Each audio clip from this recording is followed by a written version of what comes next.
Hi, I'm back here in Shenandoah, Iowa. Now, last time I came to the Depot Deli, but this time I'm here at the Sanctuary. Now, I hear they're known for their heavenly tasting food, and I'm hoping they have some hot tea too, because in case you can't tell, I'm fighting a little bit of a head cold. So let's go inside and see what it looks like.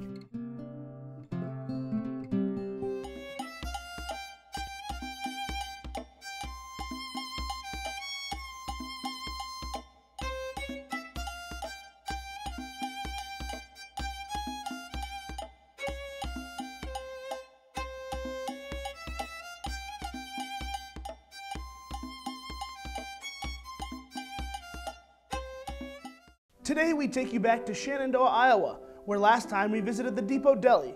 This week we are at the Sanctuary. Established in 1996, this place was once a church reading room that has now been renovated into a breakfast and lunch eatery.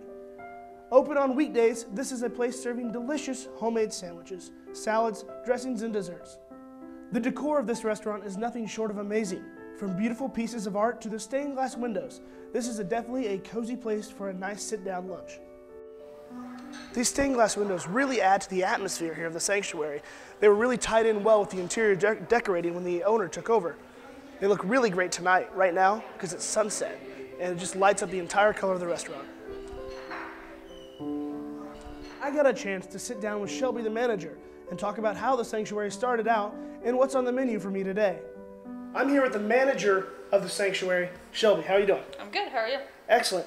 Now, how long have you been the manager here at the Sanctuary? I have been the manager probably about 5-6 years now. And how long has the Sanctuary here been open? Since 1996. This is about 1996. Okay, so we're looking about 15 years. Yeah. And you've had it for about the last third of its existence. Mm-hmm. Now, I really like the interior here. I noticed the stained glass windows. And tell me a little bit about this. You said this used to be a church when we talked earlier. It used to be a Christian Science reading room. Mm-hmm. And I think years and years ago, I think it was associated with the Methodist Church, but I'm not quite positive. But it was a Christian Science reading room, and Lucy turned it into a restaurant. Now, Lucy, she is the owner. Mm-hmm. And so she just decided she saw an old church one day, or Christian Science reading room, and said, let's make a restaurant. Well, the intent was not to be a restaurant. The intent, they like to do interior design work, landscaping work. So the intent was to have like a framing place where you can come in and do your design work, maybe eat a sandwich, and it just kind of evolved from there. It just went into a full-blown restaurant from there. More people wanted the sandwiches than it worked. Yeah. So how many menu items do you guys really have here? Is it a? We have a lot. We have lots of different sandwiches. We probably have about 8 to 10 different sandwiches. We do salads. We do homemade desserts. So wow. Lots of different things. So do you guys have like a signature item or anything? Probably. We're really known for our desserts. They're made from scratch. Really? Yep. Everything's made from scratch for the most part. We don't use any kind of canned fillings for pies, or we use fresh frozen. So if it's like a peach pie, you guys chop the peaches and everything? Well, and when they're in season, we'll get them, chop them up, freeze them, mm-hmm. and then use them throughout the year. Or if they're not available, then we'll get frozen. That's awesome. But they're fresh. They're not canned. They're not like that. So where do you guys get the bulk of your business? Is it breakfast or lunch or dinner? It's lunch. Lunch? Lunch. Yep. We're open mainly for lunch. We're only open one evening out of the week, on Friday evenings. So. And that's become a pretty good business too. It's getting bigger. So you guys are kind of slowly growing here in the Shenandoah area. Do you get a lot of people from out of town coming? We do.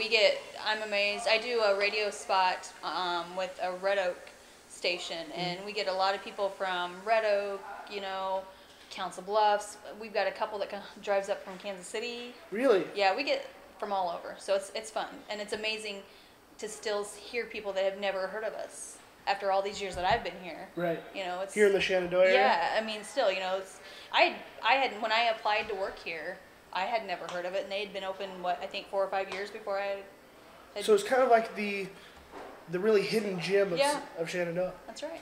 Now, how big of a staff do you guys have here? Right now we have about 6 people. So yeah, we have 2 bakers, and then we have a main cook, and then there's 2, 3, 4 waitresses. Fantastic. Yeah. Now, you guys, you mentioned that you guys kind of specialize in your dessert.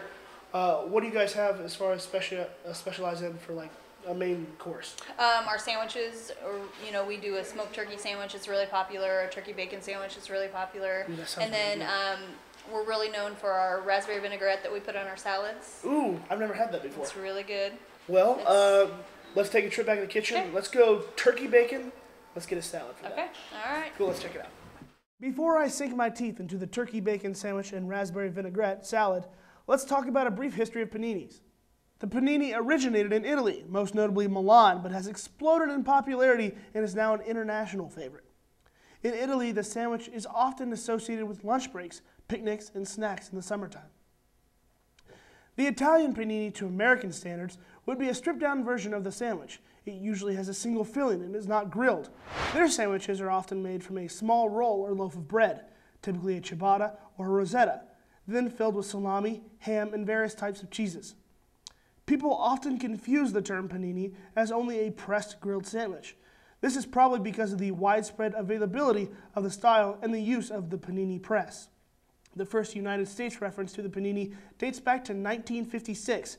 It didn't become especially trendy until the 1970s and 80s, when Milanese bars featured them. They started out in New York, and after gaining popularity, they spread across the United States. If you're looking for a panini that tastes just like it came from Italy itself, then you'll have to follow this recipe. Take 2 slices of Italian bread, then stuff it with mozzarella, tomatoes, prosciutto, fresh basil, and roasted peppers. Then you brush with some extra virgin olive oil and add meats of your choice. Make sure the meat is sliced thinly so it heats up evenly. Throw it into a panini press and you have yourself the best Italian-style sandwich outside of Italy. Other famous paninis include those not even related to the sandwich. One panini was a Sanskrit grammarian who gave comprehensive and scientific theory of phonetics, phonology, and morphology around 500 BC.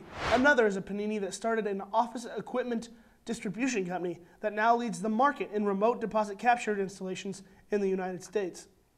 Coming up, I talk some more about panini history, talk to another Sanctuary employee, and I try their deliciously made turkey and bacon sandwich and salad.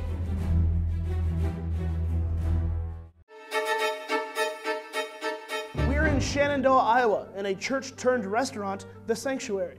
Famous for their made-from-scratch dishes, attentive service, and homemade desserts, this is a restaurant all can enjoy. I just talked to the manager and ordered up a turkey bacon panini and raspberry vinaigrette salad. I also got a ginger peach tea. But before I try that, let's talk some more about panini history. Real panini connoisseurs will discuss at length and have been overheard arguing over which breads are best with which filling.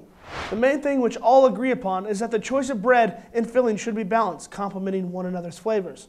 Look upon your creation with an artist's eye and a connoisseur's palate.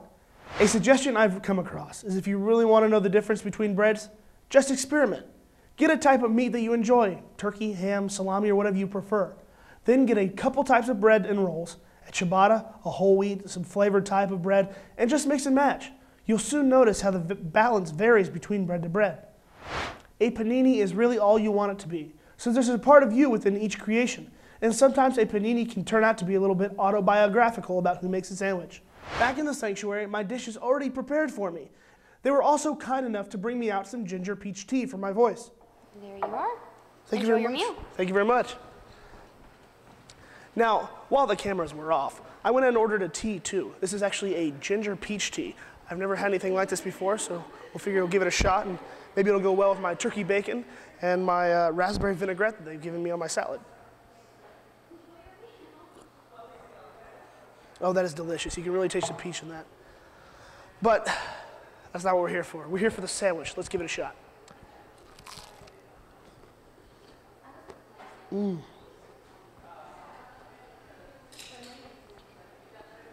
great thing about the sandwich is it's creamy. You can definitely tell it's homemade, and it really captures all the flavors perfectly. You get the tomato, the bacon, everything on it. And you can taste each individual thing, but at the same time it mixes together, especially with the vinaigrette, and just makes an overall really enjoyable sandwich. After my meal, I got a chance to talk to Erica, a waitress at the sanctuary.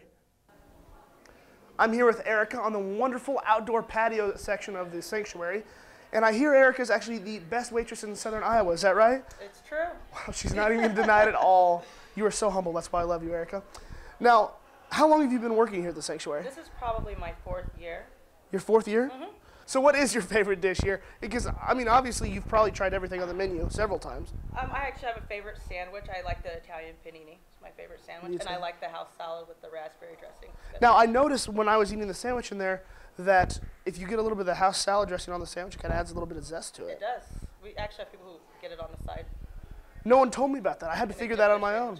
Well, I feel like I'm part of an elite group now. You are. That know about it. The Sanctuary is a great restaurant serving up delicious food to meet everyone's needs.